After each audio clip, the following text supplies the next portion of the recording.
Hi hello, ഞാൻ ഇലാ ഗാർഡനിൽ നിന്ന് വാങ്ങിയിട്ടുള്ള ചെടികൾ നിങ്ങൾക്ക് കാണിച്ചു തരാൻ വിചാരിച്ചു. ഒന്ന് ഇതാണ് കേട്ടോ, നല്ല ക്യൂട്ടായിട്ടുള്ള ഇത് കാണാനായിട്ട്.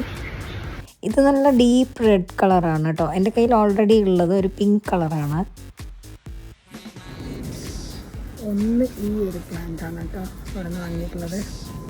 ഇതിൻ്റെ ഗ്രീൻ കളർ എൻ്റെ കയ്യിൽ ഓൾറെഡി ഉണ്ട്. അത് ഞാൻ എവിടെ നിന്നോ കൊണ്ടുവന്നതാണ്, കുറേ വർഷങ്ങളായിട്ട് എൻ്റെ കയ്യിലുള്ളതാണ്. ഇനി ഒരു പ്ലാന്റും കൂടി ഉണ്ട്. ഫസ്റ്റ് ടൈമാണ് കേട്ടോ ഒരു ഇൻഡോർ പ്ലാന്റ് ആയിട്ടുള്ള ഒരു സക്കുലൻ്റ് ഞാൻ മേടിച്ചിട്ടുള്ളത്. അപ്പോൾ അതെങ്ങനെയാണ് നോക്കാമെന്നൊന്നും അറിഞ്ഞൂടാ. ഇതൊരു ഇൻഡോർ പ്ലാന്റ് ആണ്, അധികം വെള്ളമൊന്നും ആവശ്യമില്ല.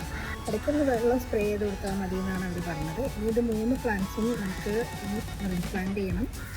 ഇത് കുറച്ചും കൂടി അധികം വലുപ്പമുള്ള പ്ലാന്റ് ഒരു പോട്ട് വേണ്ട, കുറച്ചും കൂടി വലുപ്പമുള്ള ഒരു പോട്ടിലേക്ക് പ്ലാന്റ് മാറ്റണം.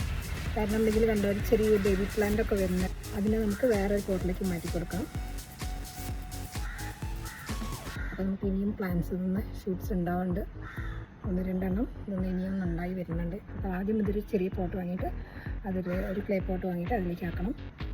ഈ 3 പ്ലാന്റ്സാണ് ഞാൻ കോഴിക്കോട് ബീച്ചിൻ്റെ ഫ്രണ്ടിലായിട്ടുള്ള ബീച്ചിൻ്റെ ഓപ്പോസിറ്റ് ആയിട്ടുള്ള ഇലാ ഗാർഡനിൽ നിന്ന് ഞാൻ പർച്ചേസ് ചെയ്തിട്ടുള്ളത്. Okay, by.